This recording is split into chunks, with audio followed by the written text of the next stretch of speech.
Esta es la clase número 13, perdón porque está empezada, pero me acaban de avivar de que no estaba grabando. Clase número 13 de Literatura Argentina 2, segundo cuatrimestre de 2021, en la gloriosa UNIPE. Queda nada, la clase de hoy y dos más. Estaba refiriéndome a la novelita porque es corta, no porque la esté menospreciando, de Mauro Libertela, llamada Mi libro enterrado, y estaba diciendo que encontré dos trabajos críticos en los que se habla de la nueva narrativa argentina, por decir así, en uno y en otro, con distintos enfoques, pero de manera más o menos parecida. Por un lado hay un trabajo de Maximiliano Crespi, que es un crítico bastante renombrado, tiene publicado un libro en la UNIPE, en UNIPE Editorial, Crespi, Las fuerzas extrañas, nuevo realismo en las crueles provincias, ¿no? Bueno, trata de unir ahí varias cosas que yo no veo con tanta claridad que puedan ser unidas, excepto por las edades de los autores de los que habla, ¿no? Pero bueno, lo que me importa de acá es que en el apartado número 5 de su largo artículo, habla de la novela que nos preocupa a nosotros hoy, que es Mi libro enterrado, ¿no? Y dice algunas cosas, las voy a mencionar para que nos resuenen y veamos luego, cuando comentemos ya la novela, si nos parecen convincentes o en qué medida nos parecen convincentes, ¿no? Él dice: la apariencia inocente de su narrador no debe confundir. El que escribe nunca pierde de vista lo que lo margina de la ficción. En el fantasma del nombre se cifran, cuanto Borges quede acá, celosas propiedades y atribuciones reconocidas en la escritura del otro, su padre, ¿no? Más adelante dice que en el nombre del otro, porque Crespi juega con la idea de que, ¿quién es Libertela? ¿Héctor o Mauro? ¿No? Y el propio Mauro pone eso en duda durante la novela, ¿no? En el nombre del otro se presenta como una presencia imborrable. Al tratarse de otro escritor, pone en escena no solo una serie de cualidades asignadas a otro cuerpo textual, sino a una cualidad de la posesión misma. El otro es lo que es el centro ausente de esa tribu para la cual los demás son prácticamente invisibles. Es cierto que Héctor Libertela es un escritor de culto, ¿no? Hace pocos años, unos 10 años, hubo en el Centro Cultural San Martín un ciclo de charlas llamadas Los Raros, ¿no? Con el mismo nombre que tiene una colección de la Biblioteca Nacional. Y en Los Raros se hablaba de la ISECA,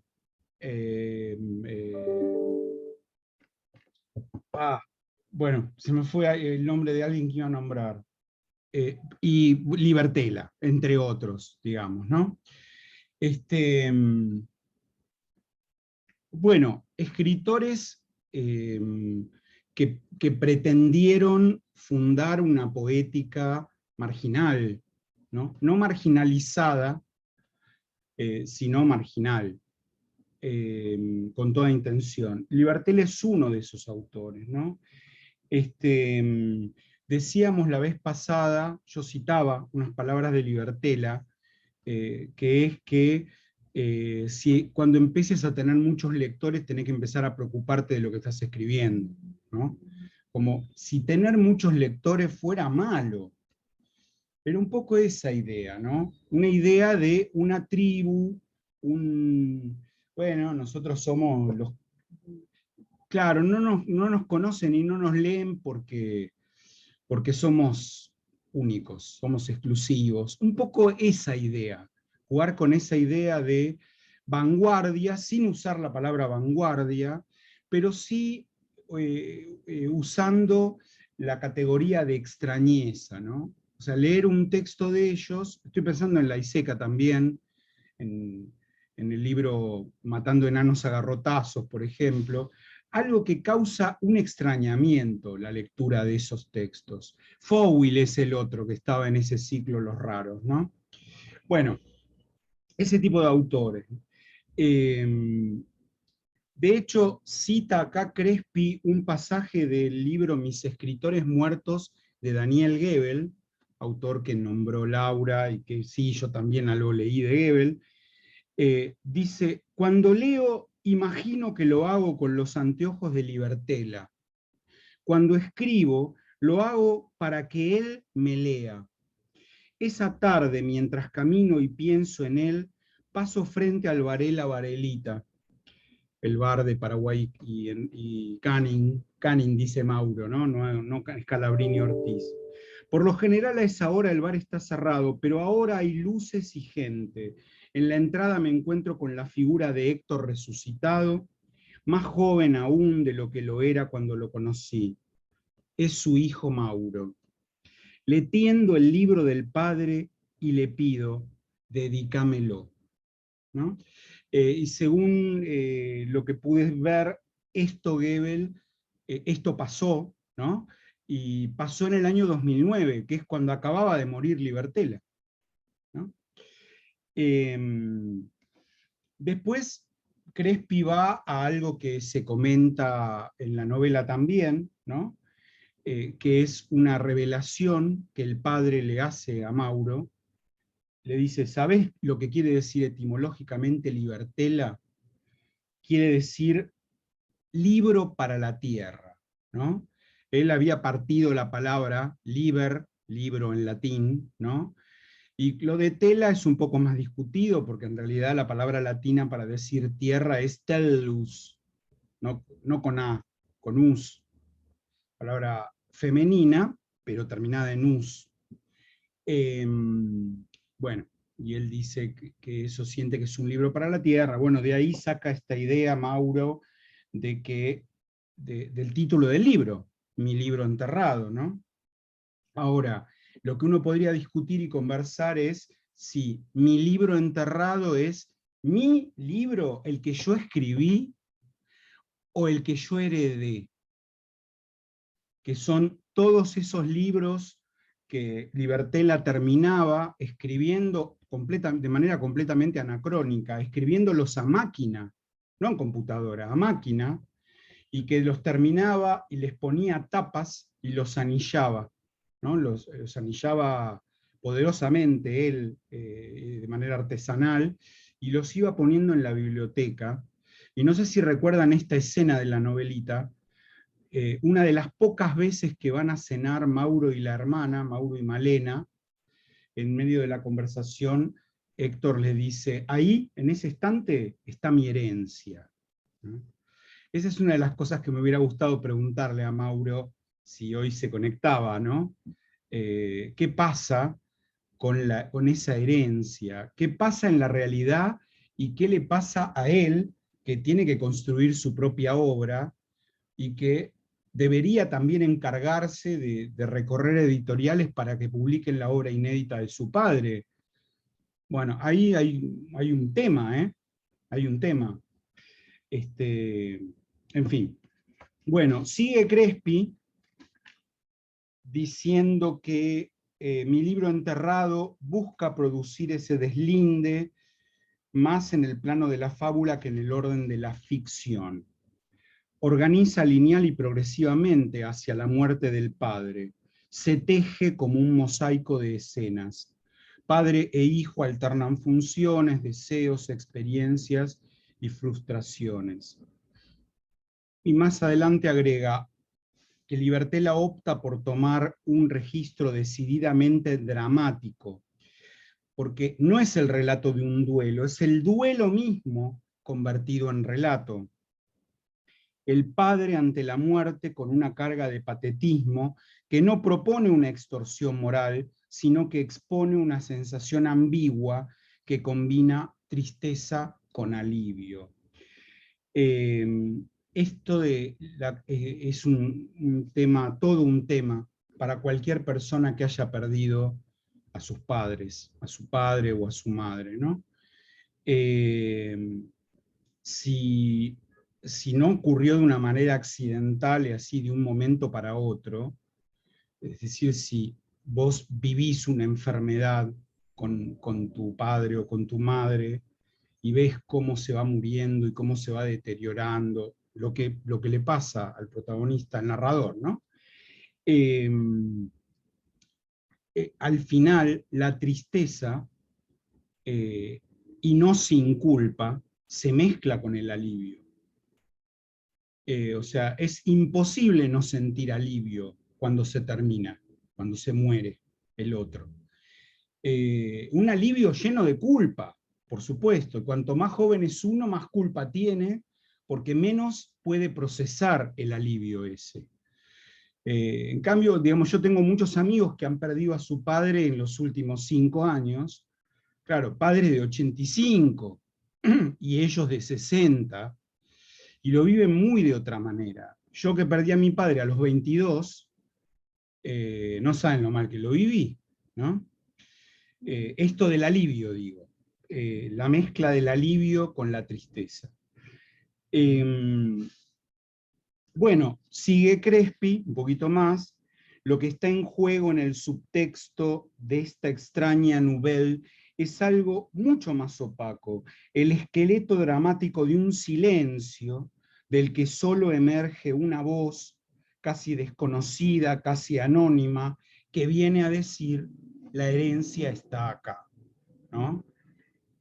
La voz de Mauro Libertela, que dice, no, la herencia no está en esos libros que quedaron en esos estantes de mi memoria.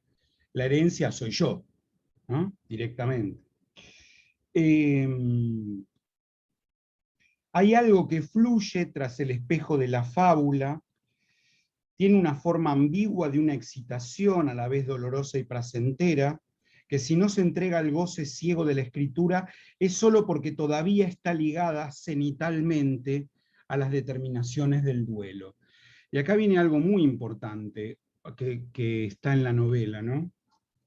Y es que mientras Mauro vive esos tiempos finales de la decadencia y finalmente de la muerte de su padre, ya yendo para la muerte, una vez establecido lo del cáncer, semanas finales, Mauro es un lector, no es un escritor. Y es imposible para mí no conectar esto que le pasó a él, ¿no? La sensación de que él pudo convertirse en escritor solo una vez que murió su padre, ¿no? Esa posibilidad que le da la muerte del padre. No puedo sino conectarla con dos figuras terribles, tremendas, maravillosas del tango, que fueron José González Castillo y Cátulo Castillo. Cátulo Castillo, pibe que a los 19, 20 años era amiguísimo de Mansi, de Homero Mansi, y de otro músico extraordinario, Sebastián Piana, juntos componen el primer tango con letra de Mansi, que se llama Viejo Ciego, de 1925. Repito, eran pibes que habían nacido entre 1907 y 1910.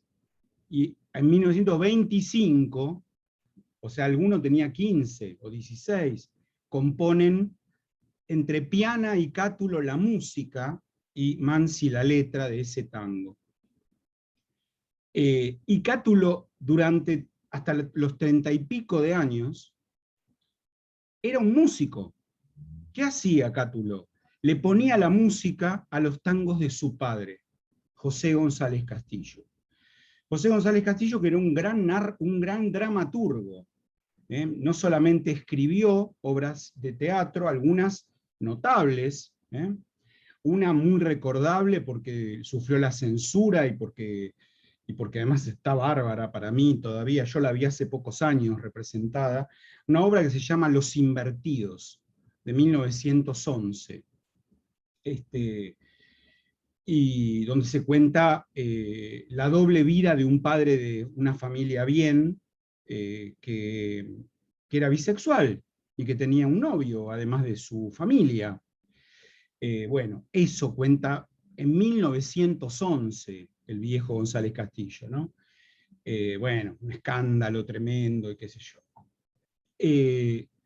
Ahora, un día, en 1940, 1942, por ahí, no me acuerdo, se muere José González Castillo. Y ese día, Cátulo empieza a escribir letras de tango, que es como todos lo conocemos, como el gran autor de las letras de Tinta Roja, 1941, debe ser uno de los primeros que escribió, Tinta Roja, La Última Kurda, para mí el mejor tango de la historia, María, bueno, no sé, un montón, ¿no? Y el tipo le preguntaron en reportajes, pero nadie sabía que vos escribías letras de tango. Y él dice, no, yo mientras vivió mi papá jamás me hubiera animado a escribir una letra de tango. Él escribía las letras de tango. Pero bueno, se murió mi papá y él se sintió con el poder y con la libertad de poder hacerlo, ¿no? Bueno, esto es lo que está pasando en este texto. Sigue Crespi, ya un poquito más, es lo último. Dice que Libertela sabe que su ficción no puede configurarse superficial y sencillamente como un estoy escribiendo, sin antes aceptar que solo esa fuerza sin nombre determinará al fin su lugar en el nombre propio. La literatura, dice el otro, su padre, no es nunca un refugio, te somete a un continuo de éxtasis y de terror. Mientras la lógica del género pasa por la teatralización del duelo, el relato de Libertela se detiene estrictamente en los pasos previos, en que esa pérdida empieza a ser presentida, ¿no? También aquí yo he sentido una gran identificación con este narrador, porque cuando yo me enteré de que mi padre tenía cáncer y que no había manera de salvarse, ahí lloré la muerte de mi padre. Ese día la lloré. Me fui a un bar y estuve 3 horas llorando, ¿no? Y lo que vino después trató de ser, a mis estúpidos 22 años, un acompañamiento a mi padre y a mi madre, ¿no? Eh, Torpe, ¿no? Imaginen. Pero el día que él se murió, yo viví mucho más la liberación, el alivio, sobre todo para él, también para nosotros, pero sobre todo para él, y que el duelo, ¿no? Bueno, después los que han pasado por esto ya saben que cuando caes, 10 días después, 15 días después, un mes después, bueno, se te cae el mundo encima, ¿no?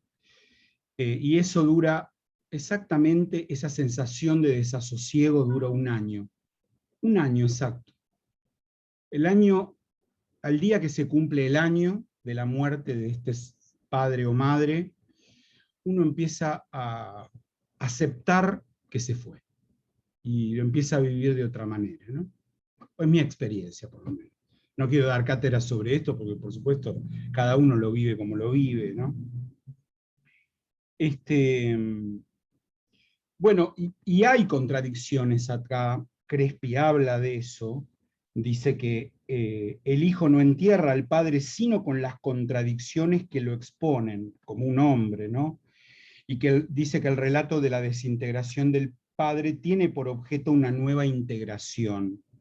En la desintegración del nombre propio, la literatura nueva. En ese paso, Mauro se apropia de un universo de sentimientos encontrados, donde están la admiración, la tristeza, el resentimiento, la conmiseración, el enternecimiento, la envidia, la pasión y el desencanto. Bueno, eso dice Crespi, no sé si lo habían leído, qué opinan de esto ustedes, ¿no? ¿Alguien quiere comentar algo? No.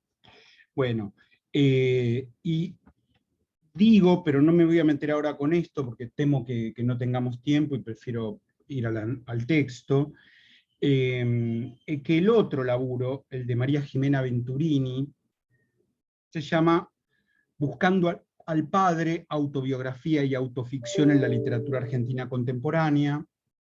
Y ahí, bueno, ella va a hablar de 3 libros, de 3 novelas.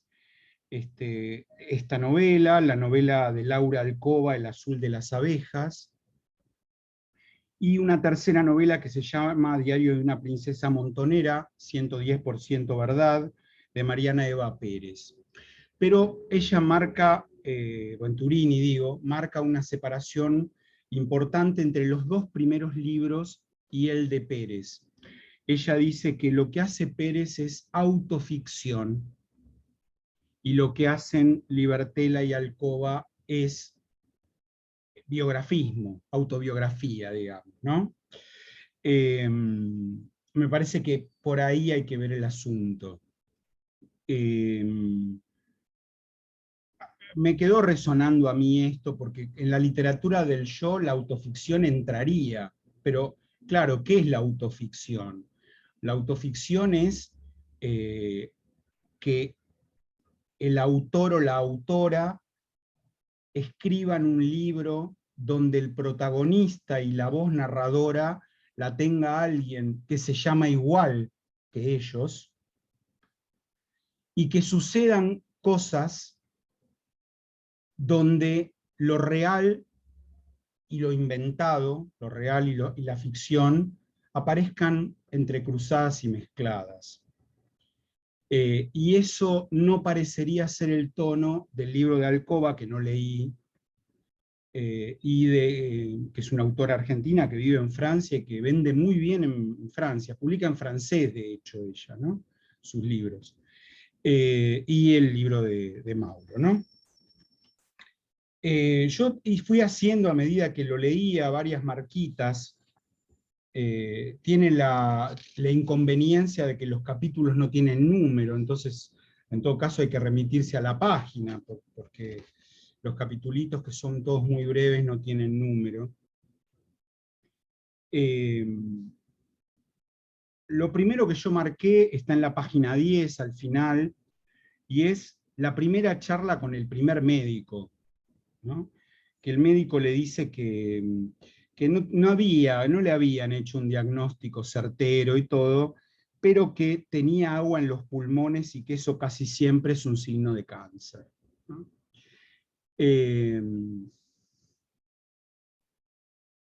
Y agrega el médico, y está avanzado el cáncer. No hicimos pruebas, pero está avanzado el cáncer, ¿no? Y ese capitulito termina con esta oración, ¿no?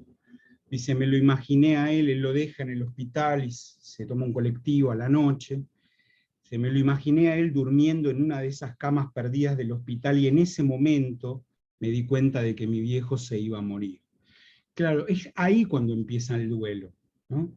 Cuando vos te das cuenta, porque te lo dijo un médico, que ya está, ¿no? A veces hay mucha gente que se da cuenta sin que se lo diga un médico, ¿eh?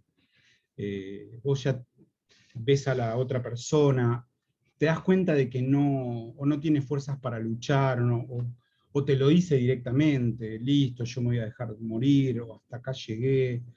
Eso también lo he visto en otras personas, ¿no? Y aparte también, perdón, esa escena a mí también habla mucho de lo gestual, del médico que lo tocaba así medio tímidamente, como está diciendo, no, como le estaba diciendo todo, con ese... Para mí en Totalmente. ese gesto estaba como toda la compasión del médico diciéndole, tu viejo se va a morir, pero bueno, no sé, no estoy muy curtido como cómo informarlo o cómo dio esa Sí, impresión. claro, porque él resalta, el narrador resalta que es un médico muy joven, ¿no? Y que Claro. parece que como que está de guardia, está en la guardia el tipo. ¿no? Sí, efectivamente, ¿no? Luego en el capítulo siguiente viene, se hace un flashback hacia el momento previo a la separación de sus padres. Yo, si no recuerdo mal, la madre de Mauro Libertela fue Tamara Kamensain, la poeta, que murió este año, pobre. Me di cuenta ayer de eso. Cuando corté con él, digo, che, yo le estoy diciendo que venga a hablar de esto y este año se le murió la vieja también, pobre. Bueno, hace pocos meses. Eh, bueno, él no la nombra en ningún momento a la madre, dice mi mamá, o sea, y la madre aparece en estas escenas previas a la separación y en el alcoholismo que no puede controlar de su padre, y al final en el auto, en el entierro, ¿no? Ella acompaña a sus dos hijos al entierro del padre.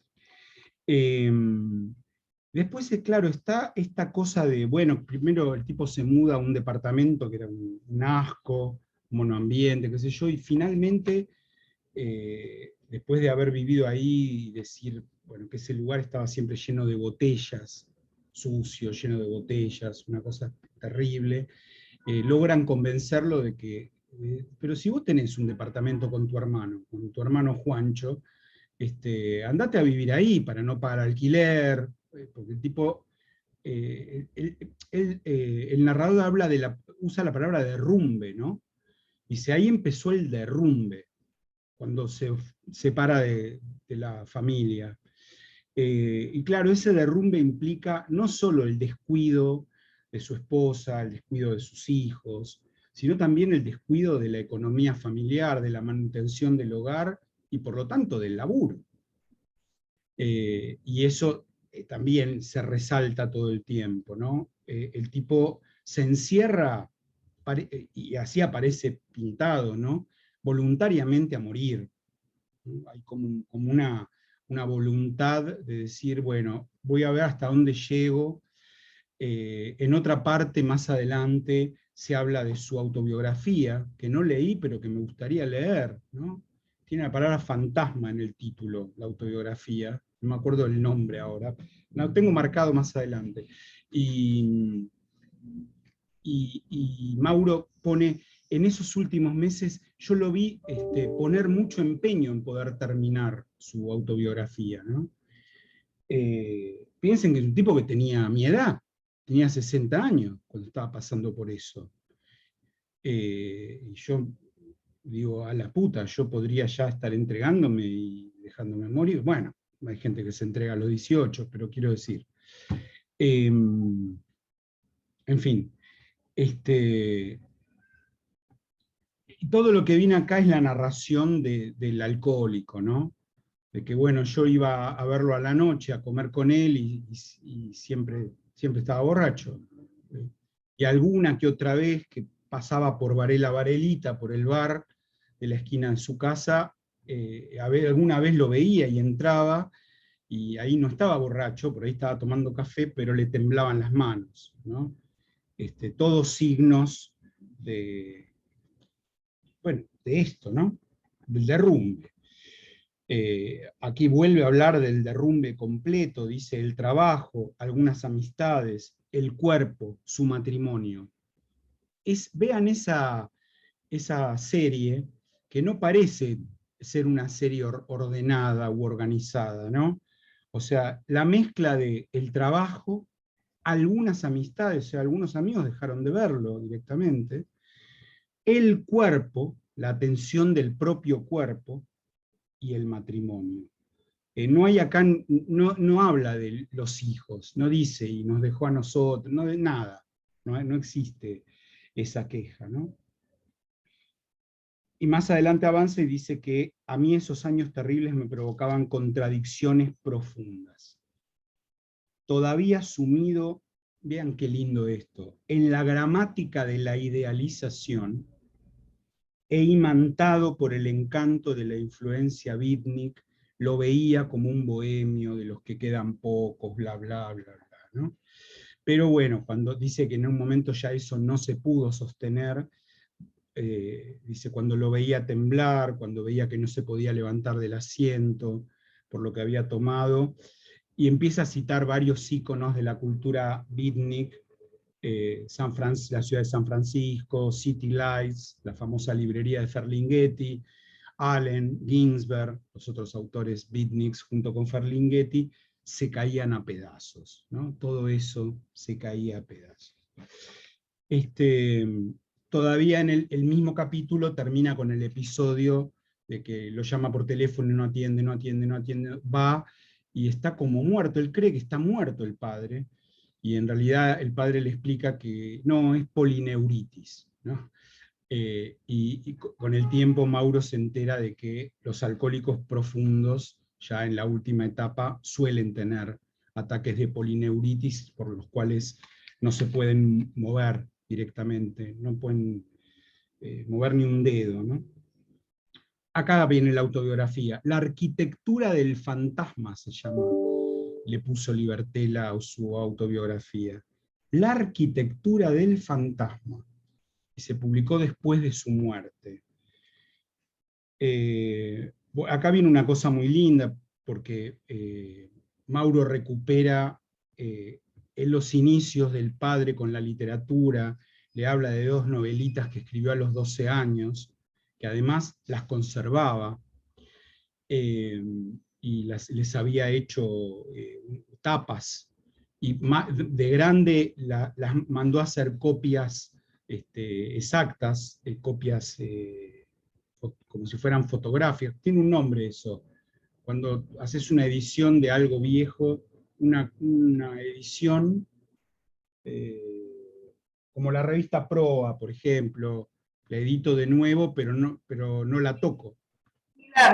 Facsimilar. Sí, muchas gracias.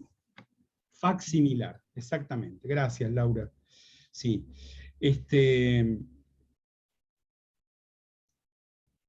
Y después, Mauro agrega una cosa que escribió su padre, pero antes dice que el único libro que el padre le dio para que lo lea antes de ser publicado fue ese, la autobiografía, ¿no? Y cita un pasaje de Libertela, dice, era un libro que solo podía entender si él ya no estaba. Busco ahora la contratapa y lo veo todo tan claro, y cita una partecita de la contratapa. Escribió el mismo Libertela, porque él dice que Libertela escribía las solapas, las contratapas, consideraba todo como parte de la obra, ¿no? Los paratextos los escribía él, no los escribía un editor. Escribo la biografía del viejo que pude haber sido, y no sé, siento que la cosa está, ya se hizo toda de ficción. Ahora mi personaje puede vender su verdad como si fuera mentira.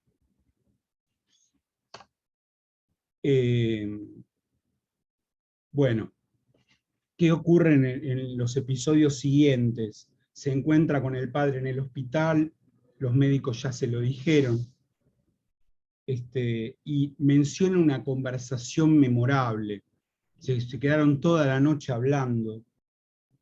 Dice, esa noche fue uno de los grandes diálogos de mi vida, porque vi a alguien, mi papá, aceptando la inminencia de la muerte con una altura y una entereza para la que las películas que había visto y los libros que había leído no me habían preparado. Me dijo que estaba contento con la vida que había tenido, que la había vivido y que se iba bien. Eso, dice el narrador. En el capitulito siguiente,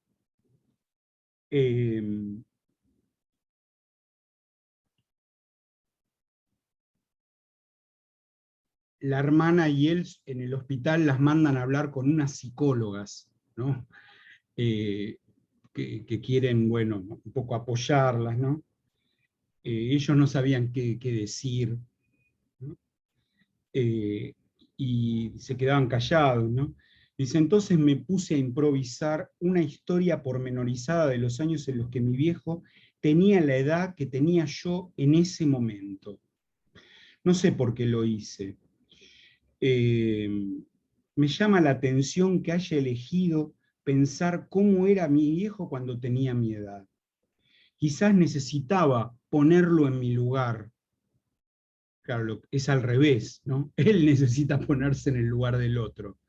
Quizás necesitaba ponerlo en mi lugar, bueno, acá lo dice, o ponerme yo en el suyo, en un juego de temporalidades alteradas, ¿no?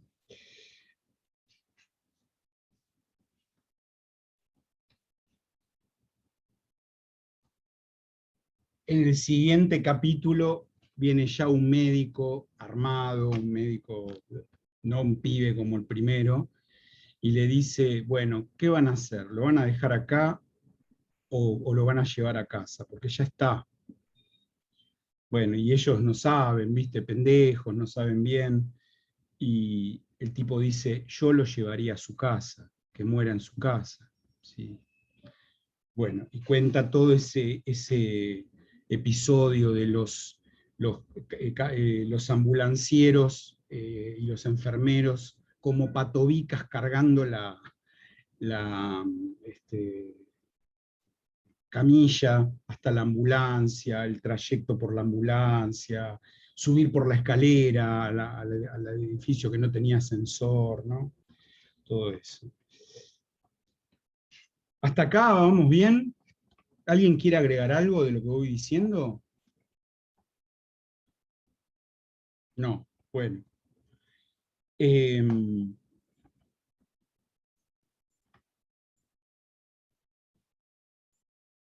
Cuando llegan ahí, este, porque además él se desmayaba, ¿no? El padre se desmayaba en el medio eh, dice, hacía 20 minutos estábamos charlando sin sobresaltos, y cuando vuelve el tipo estaba desmayado y no se recuperaba y no se recuperaba, y parecía que estaba muerto. Bueno, al final se recupera, abre los ojos, ¿no? Él pide quedarse solo con el padre. Le dije cosas que nunca le había dicho, que lo iba a extrañar, que no sabía cómo iba a hacer para seguir, que siempre iba a extrañar nuestras charlas, ¿no? Él pensando que el padre estaba muerto, ¿no? Con los ojos nublados por el llanto. Y él me contesta, sí, es duro, le dice el padre. O sea, él llorando y diciéndole todo eso, y el padre le dice, sí, es duro. Eh, bueno, dice, yo creía que estaba loco, me estaba hablando el fantasma de mi padre, ¿no? Y no, bueno, qué sé yo.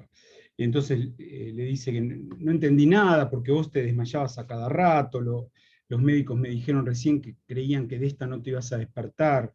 Y el padre le dice, qué cosa curiosa. Eh, Eso revela, bueno, además del humor de Libertela, que es mítico, legendario, ¿no? El humor negro que practicaba Libertela con sus amigos, con otros escritores, pero también la entereza y la valentía, ¿no? El hacerse cargo de la situación que le tocaba vivir y decidir vivirla valientemente, digamos, ¿no? Eh, Después está, bueno, el tema de, se va para adelante y dice qué pasa con los amigos del padre una vez que el padre murió, ¿no? Y cuenta que a él le hacían mal, o sea, porque los tipos venían y le contaban cosas y bueno, y muchas cosas de la última mala época del padre, ¿no? Y para él era terrible. Él se despedía de uno de los amigos del padre y eso le hacía peor. Bueno, hasta que llegó un momento, dice, en el que los amigos de mi padre dejaron de ser una amenaza, dice, y pasaron a ser otra vez los amigos de mi padre, ¿no? O sea, como que el tipo puede separarse él del padre. O sea, los amigos del padre no tienen que ser sus amigos, eran los del padre, ¿no? Este, Después viene un episodio muy curioso, que Venturini lo rescata en su artículo, que está en la página 41, al comienzo de un capítulo. Dice: yo tendría 10 años cuando una tarde me llamó a su escritorio y me leyó un cuento, Los dos reyes y los dos laberintos, de Borges. Bueno, yo inmediatamente quise releer el cuento, no sé si ustedes lo hicieron. Eh, es un cuento muy breve del Aleph, del año 49. Tiene una particularidad, una cosa muy interesante que yo no me acordaba, les confieso. Me acordaba perfectamente del cuento este, pero no del anterior, ¿no? Ni de la relación que hay con el anterior. El anterior se llama Aben Hakan el Boharí, muerto en su laberinto. Ahora, en ese cuento hay un rector, alguien al que llaman nuestro rector. Nuestro rector, el señor Alavi, hombre de curiosa lectura, exhumó la historia de un rey a quien la divinidad castigó por haber erigido un laberinto y la divulgó desde el púlpito. Bueno, la historia que cuenta el rector es el cuento siguiente, es el cuento Los dos reyes y los dos laberintos, ¿no? Después búsquenlo, no sé, bueno, lo leo porque son, Es el del desierto, el claro, laberinto, tipo el desierto como un sí, laberinto. sí, sí. 3 minutos, ¿no? Cuentan los hombres dignos de fe, hay que imaginarse que esto lo está contando el rector, Alavi, ¿no? Pero Alá sabe más, que en los primeros días hubo un rey de las islas de Babilonia que congregó a sus arquitectos y magos y les mandó construir un laberinto tan perplejo, esto es espectacular, que use perplejo ahí, tan perplejo, porque no es perplejo, el laberinto no está perplejo, a los que lo ven les causa perplejidad, ¿no? Es extraordinario. No sé cómo se llama en retórica esta figura, pero es extraordinaria. Se llama hipálaje, ¿Es un hipalaje? Mira, me parece. Yo siempre lo entendí como hipálaje. bien. Bueno, eh, bueno, perplejo y sutil, que los varones más prudentes no se aventuraban a entrar y los que entraban se perdían. Esa obra era un escándalo porque la confusión y la maravilla son operaciones propias de Dios y no de los hombres. Con el andar del tiempo vino a su corte un rey de los árabes, y el rey de Babilonia, para hacer burla de la simplicidad de su huésped, lo hizo penetrar en el laberinto, donde vagó afrentado y confundido hasta la declinación de la tarde. Entonces imploró socorro divino y dio con la puerta. Entonces sus labios no profirieron queja alguna, pero le dijo al rey de Babilonia que él en Arabia tenía otro laberinto y que si Dios era servido, se lo daría a conocer algún día. Luego regresó a Arabia, juntó sus capitanes y sus alcaides y estragó los reinos de Babilonia, con tan venturosa fortuna que derribó sus castillos, rompió sus gentes e hizo cautivo al mismo rey. Lo amarró encima de un camello veloz y lo llevó al desierto. Cabalgaron 3 días y le dijo: oh rey del tiempo y substancia y cifra del siglo, en Babilonia me quisiste perder en un laberinto de bronce con muchas escaleras, puertas y muros. Ahora el poderoso ha tenido a bien que te muestre el mío, donde no hay escaleras que subir, ni puertas que forzar, ni fatigosas galerías que recorrer, ni muros que te veden el paso. Luego le desató las ligaduras y lo abandonó en mitad del desierto, donde murió de hambre y de sed. La gloria sea con aquel que no muere. Ese texto, el loco de Libertela le leyó a un pibe de 10 años, ¿no? Claro, y Mauro acá lo que recupera es que no es la típica escena del padre que se sienta al borde de tu cama y te lee un cuentito para que te duermas, ¿no? Era mi padre leyéndome un cuento de Borges en su escritorio. Tan simple y tan simbólica es la escena que me parece verosímil atribuirle a esa postal la fundación de nuestro vínculo compartido con la literatura. Sí, es evidente, ¿no? Es evidente que sí.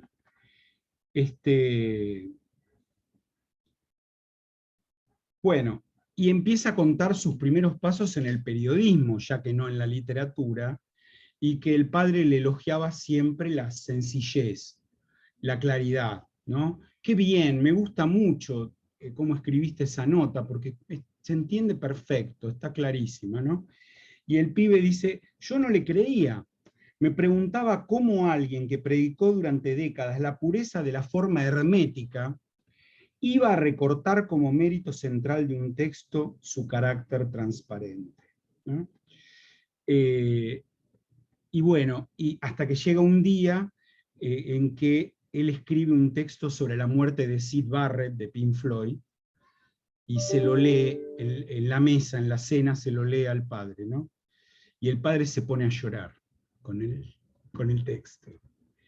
Dice, fue un momento impresionante porque fui anticipando en las marcas de su cara la inminencia de una emoción que de pronto se materializó. El llanto fue corto y profundo. Hacía mucho que no lo veía llorar y diría que fue una de las pocas veces en mi vida en que lo vi quebrarse.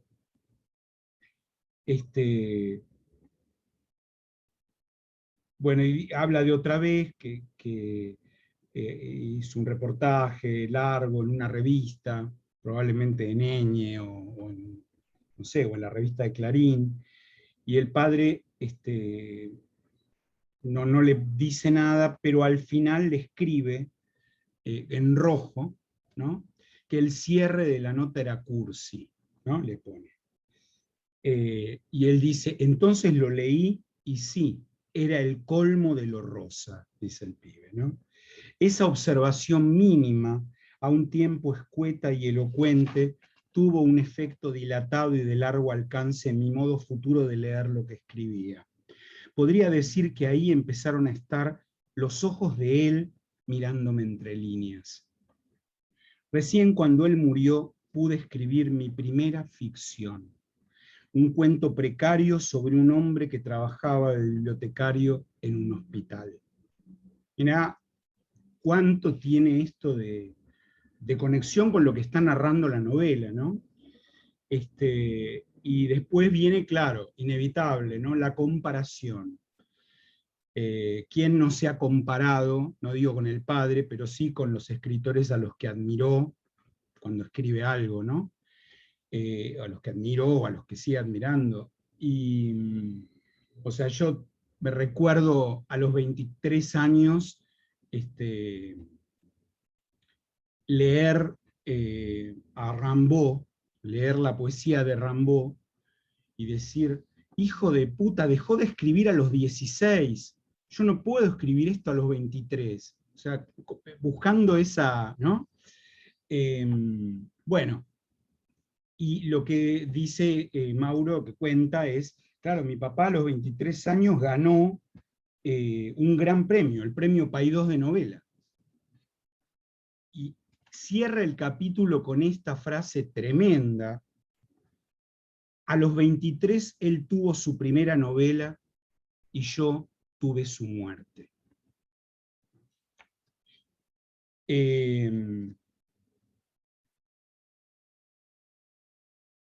Bueno, cuenta otro momento de llanto, o sea, el padre ahí como desmayado y él llorando, sus recuerdos de cuando fueron a la cancha,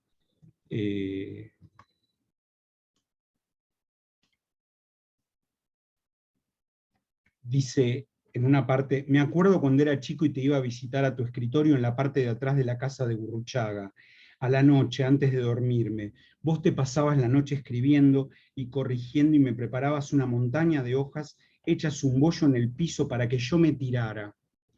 Los restos de tu literatura, esos materiales descartados y todavía calientes que tirabas al piso y que iban formando una pirámide de la reescritura, eran mi parque de diversiones privado. O sea, el pibe llegaba y se tiraba, volaba sobre esa montaña de bollos de papel que eran la literatura del padre. Mirá qué significativo, ¿no? Bueno, y después se narra la llegada del hermano, del padre, o sea, Mauro lo llama y le dice, mirá, me parece que mañana mi papá se muere. El hermano vive en La Pampa, se toma el micro, llega a la media mañana del otro día. Libertela estaba como en coma, digamos, estaba en la cama así, y cuando el hermano lo acaricia, él se despierta, ¿no? Como si hubiera estado esperando que llegara el hermano. Y lo que viene acá, a continuación, es el recorrido, o sea, ya hubo como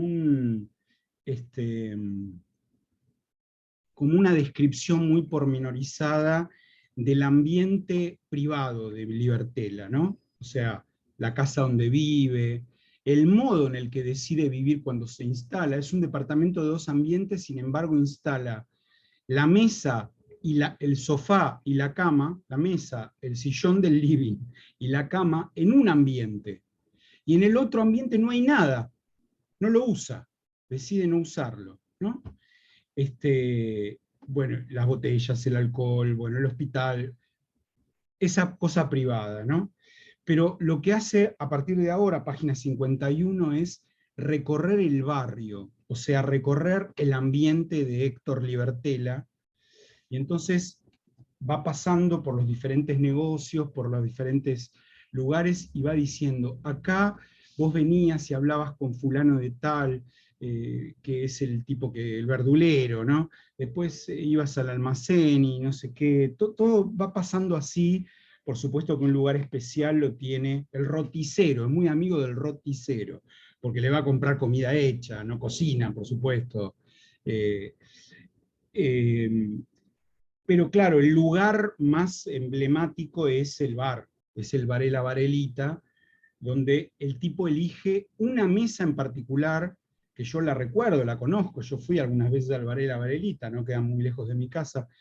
Es la única mesa del bar que tiene 2 mesas unidas, o sea que es para 4, digamos, al lado de la columna. En el medio del bar hay una columna insólita, que no te permite ver, viste, te tapa, ¿no?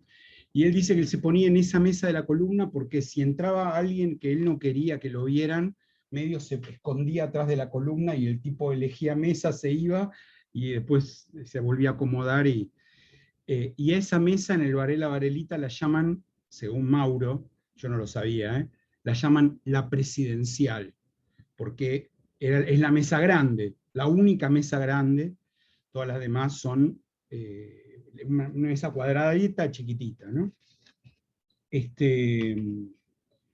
Después habla de la lápida, ¿no? Que a veces va al cementerio de Chacarita, y que la tumba de su padre está al lado de la de Gorriarán Merlo. ¿Saben ustedes quién fue Gorriarán Merlo? Un guerrillero de los 70 que en los 90 quiso tomar el cuartel de La Tablada con un grupo de gente del MST. Unas 40 personas que fueron a tomar La Tablada, fue un desastre, ellos murieron casi todos, digamos. Gorriarán no murió, pero fue preso hasta que se murió en la cárcel. Para mi opinión, un loco de la guerra, literal de la guerra, ¿no? Un loco de mierda. Y cuenta que siempre en la tumba de Gorriarán hay algo, ¿no? Una cartita, un mensaje, ¿no? Que le ponen fuerza para el compañero, cosas así, insólitas. ¿Qué personas serán los que van a la tumba de Gorriarán a ponerle fuerza compañero? Bueno, a mí me cuesta imaginármelo, ¿no? Luego hay todo un episodio, no un episodio, sino un recuerdo de Mauro de niño yendo a Bahía Blanca, a la casa de los padres de Héctor, donde se crió Héctor, que era de Bahía Blanca, ¿no?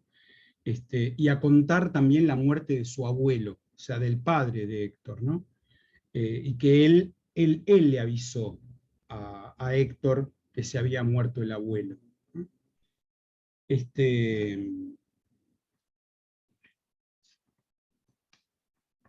En el siguiente capítulo dice: por momentos todavía siento que el apellido no me pertenece. Me veo a veces como un extranjero, un usurpador en esas 10 letras latinas. Alguna vez él dijo: Libertela quiere decir libro para la tierra, ese es el libro que riego todos los días, dijo Héctor, ¿no? Cuando alguien me dice, che, Libertela, me parece que le están hablando a mi viejo.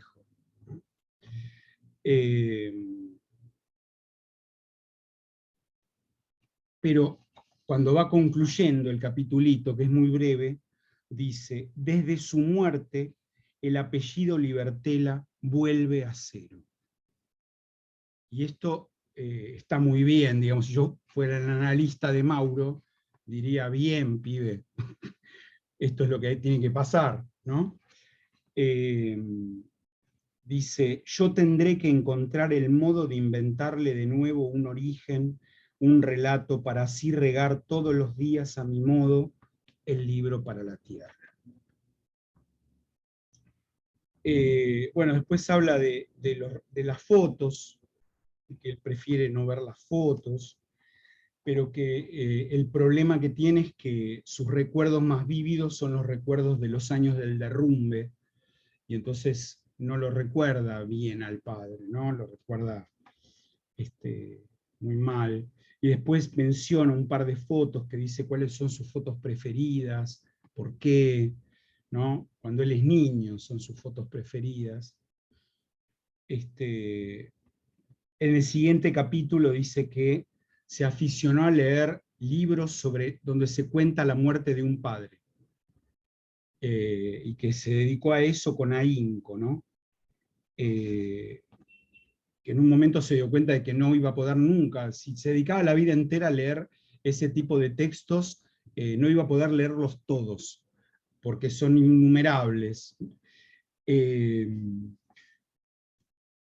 Y dice ahora que, claro, que después de haber leído muchos en poco tiempo, todos están anudados por una misma cuerda invisible y que operan como una droga, porque uno sabe que siempre va a encontrar lo mismo, y sin embargo quiere leer otro más, otra historia más donde alguien cuente cómo perdió a su padre, cosas así, ¿no?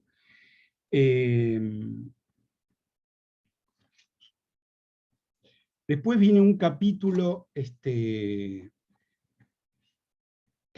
curiosamente tiene un epígrafe de alguien a que yo no conozco, Nacho Vegas.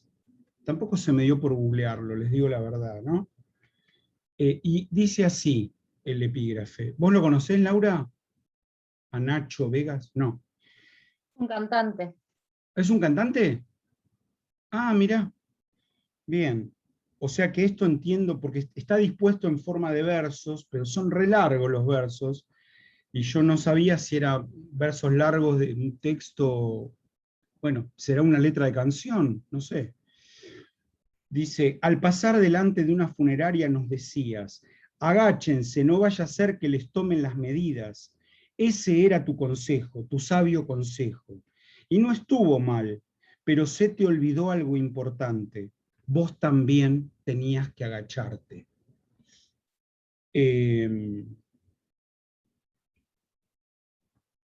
Bueno, después hace un intertexto con la novela Patrimonio de Philip Roth, y dice que a él medio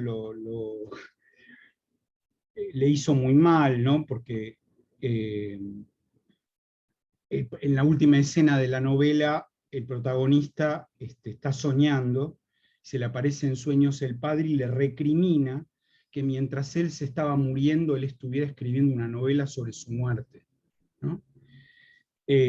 Cuando despierta, el narrador llega a esta conclusión. Su padre en realidad no le estaba reprochando la elección. Ah, perdón, perdón, me equivoqué yo. El padre le dice, ¿por qué me pusieron ese traje en el féretro? ¿No? En el sueño. ¿Por qué me pusieron ese traje? Y se despierta el protagonista de la novela. Y dice, claro, en realidad no me estaba reprochando lo del traje. Me estaba reprochando por qué mientras él se estaba muriendo, yo estaba escribiendo un libro contando su muerte. Y ahí termina la novela Patrimonio. Vean, en la palabra patrimonio está la palabra pater, ¿no? Ambas palabras latinas. A mí me hizo acordar mucho, por más de que me parece como la de Libertela, como más escrito, digamos, en modo crónica. Me hizo acordar mucho a Papá, de Federico Schleiermacher, que también hay algo parecido. Él empieza a escribir después de que muere el padre. Antes no podía, no ficción, sino con respecto al padre. Sí. Y después La dimensión de la soledad, de Paul Auster, que también es muy parecida. Sobre todo el personaje del padre. Un personaje así muy... Claro, está bien. Extrambótico de alguna manera. Sí, señor. Bueno, después en el epílogo se cuenta el velorio y el entierro, son cosas brevísimas, digamos, 4 páginas y 4 renglones, nada más. Habla hacia el final, en el último pedacito del epílogo, dice, el hueco en la tierra está abierto, es perfecto y terrible. Bueno, se abrazan, lloran, miran hacia el fondo de ese hueco, ¿no? Y el sepulturero le da a él la pala y él empieza a tirar tierra. Y una cosa rarísima en el final, ¿no? Vienen cantando en latín unas monjitas por el cementerio, ¿no? Dice, cantan todas juntas, tenuemente, pero su voz parece llegar hasta el fondo del lugar.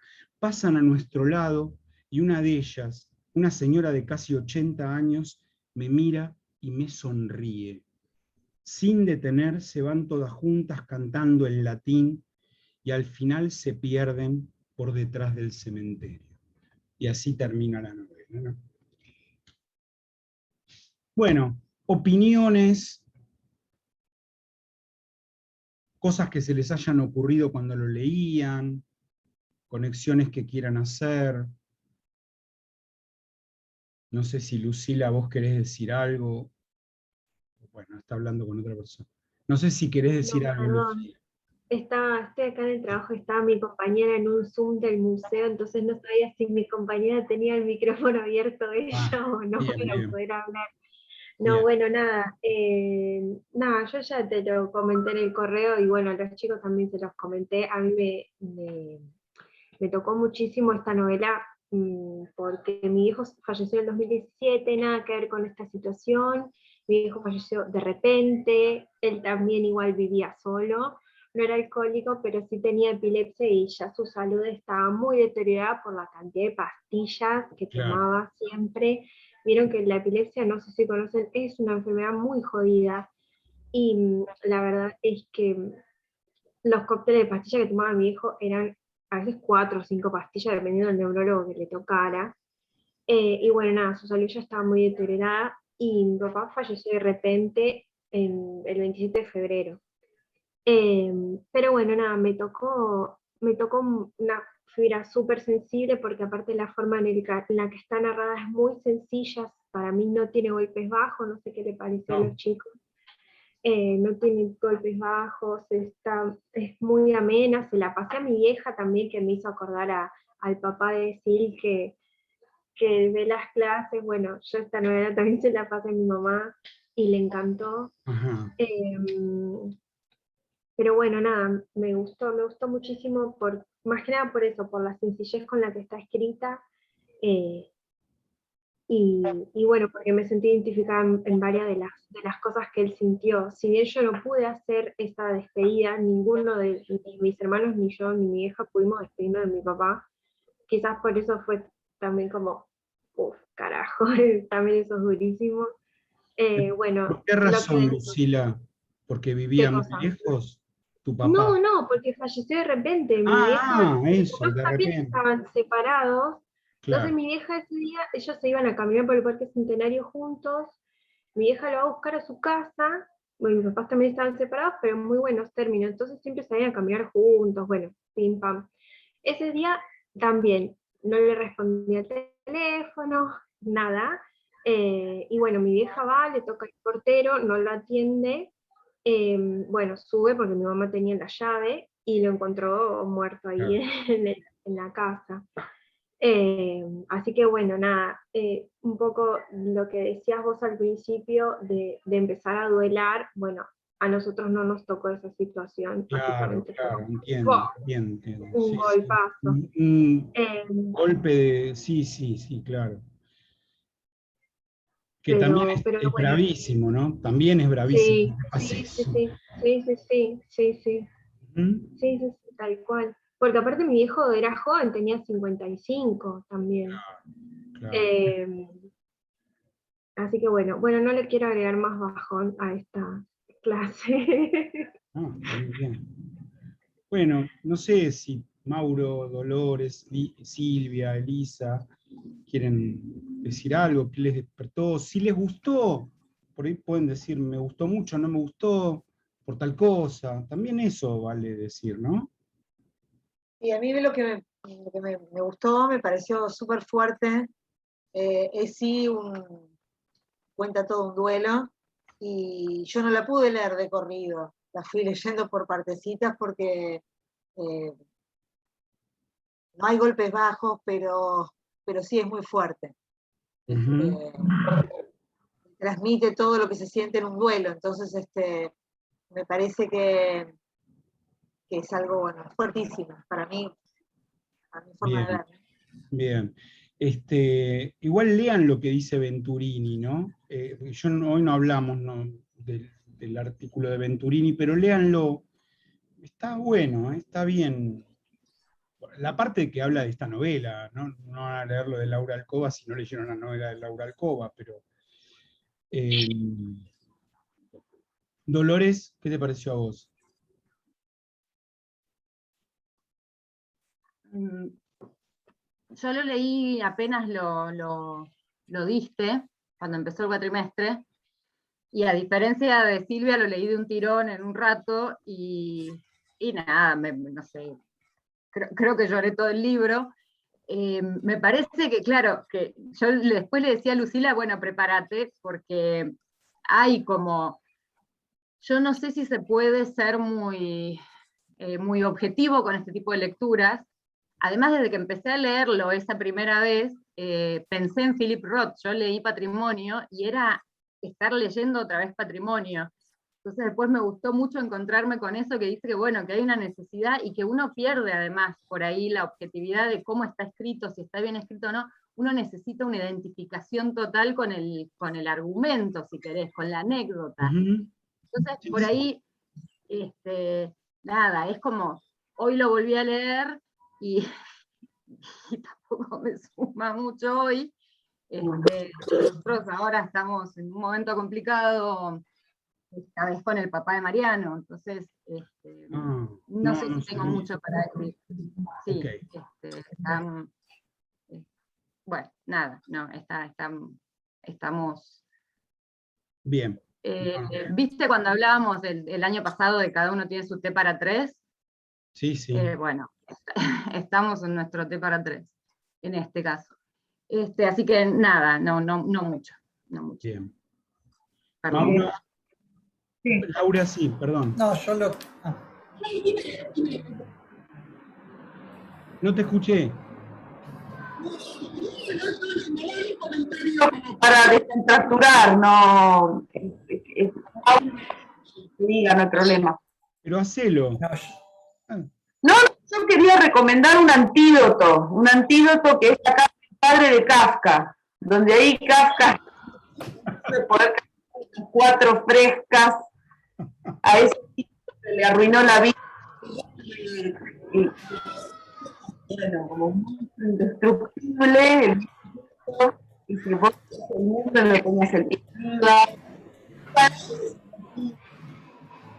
Perdón, Laura, tu voz se va y viene, no sé si me pasa a mí solo. Ah, de repente Sí. te escuchamos muy fuerte y de repente medio te dejamos de escuchar, no sé por qué. No sé, estuve mirando la conexión de audio mientras me decía si está bien, así que será la conexión. Ahora, Pero bueno, ahí te escuchamos. bueno. No sé si repito algo, no. Lo único que hay que leer un antídoto que es ese, o sea, es la vida de un escritor o el padre, porque bueno, esa es la ley específica que se corre en los autobiográficos de nosotros, ¿no? Uh-huh. Sí. Mauro. No, a mí no, yo muy, como dije antes, que bueno, lo que le pasó a Dolo con Patrimonio, a mí me pasó con estos libros, también con La Hora Sin Sombra al principio, no sabía mucho de qué iba, que bueno, que para mí fue más como una crónica, lo leí más como una crónica, capaz porque estoy leyendo un libro de artículos de crónica, de perfiles, y como que sentí, no sé, como estaba leyendo un perfil del padre de Libertera, de Héctor Libertera, que no lo conocía. Pero bueno, me gustó, también hay mucho ritmo. Quizás no me movilizó mucho, pero bueno, porque, no sé, No importa. así desde el plano emocional, lo leí más como un perfil, digamos, de la crónica del padre de él. Bien. Hay una cosa que dice Venturini cuando habla de la literatura del yo. Primero, les digo, por si quieren, el tipo que se dedicó acá en la Argentina a la literatura del yo se llama Giordano. Giordano, no es el Coafere. No me acuerdo el nombre ahora. Yo. No, Alberto. Estamos freudianos. Alberto Giordano, bueno, Giordano. Sí, está muy bien. Bien lacaniano lo tuyo. Tiene un artículo largo sobre eso en el último tomo que les mostré el otro día de la literatura de Gittrick, en el tomo 12. Pero él toma ahí un par de autores, o tres autores. Uno es Pablo Pérez, otro es Kosarinsky, y el otro no me acuerdo, no lo conocía, o sea, no lo retuve porque no lo conocía. Que bueno, casualmente son autores gays que en sus libros cuentan experiencias aparentemente reales de sus amoríos, ¿no? Y de sus descontroles también, ¿no? Es el caso sobre todo de Pablo Pérez. Yo de Pérez leí solamente un libro, pero huí, o sea, directamente, huí, lo leí porque digo, un libro que se llama El mendigo chupapijas, ¿no? De Mansalva, publicado por Mansalva. Me pareció un libro, o sea, más allá de la cuestión ética y sexual, digamos, ¿no? Ética digo porque el protagonista tiene SIDA y le chupa un huevo contagiar a otros, no usa preservativos, ¿no? A lo Foucault, digamos, a lo Foucault, a lo que hizo Foucault en su vida, en el final de su vida. Pero bueno, pero además me pareció tan berretamente escrito ese libro. Sé que tiene otros libros, Pablo Pérez, pero no los leí. Tan berretamente escrito que cuando vi que Giordano hablaba de Kosarinsky, me parece un escritor mucho más fino. Yo leí algunos cuentos, él tiene una colección de cuentos que se llama Burundanga, que están en esta línea de autobiografista, digamos así, ¿no? Pero bueno, quería mencionar lo de Giordano y hacer notar que claro, que a mí me da un poco de risa que se hable de el autobiografismo, o mejor, la literatura del yo. Porque la literatura del yo existe desde tiempos inmemoriales, ¿no? Quiero decir, Esquilo escribe unos yambos, poeta griego siglo VI a.C., escribe unos yambos. Esquilo era soldado, mercenario y poeta, ¿no? Y tiene unos fragmentos poéticos donde él está haciendo guardia y se emborracha para soportar la guardia, para soportar y toda la noche ahí despierto y qué sé yo. Y cuando ve que tiene un momento, compone versos. Y eso él lo cuenta, es uno de los fragmentos de Esquilo.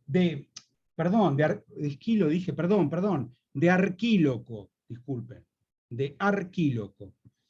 Y bueno, más allá uno podría decir, y bueno, Julio Verne no escribió literatura del yo cuando escribe Viaje al centro de la Tierra o 20.000 leguas de viaje submarino. Uno podría encontrar, pero no hay literatura del yo en Madame Bovary, cuando el autor declara abierta y directamente, Bovary soy yo.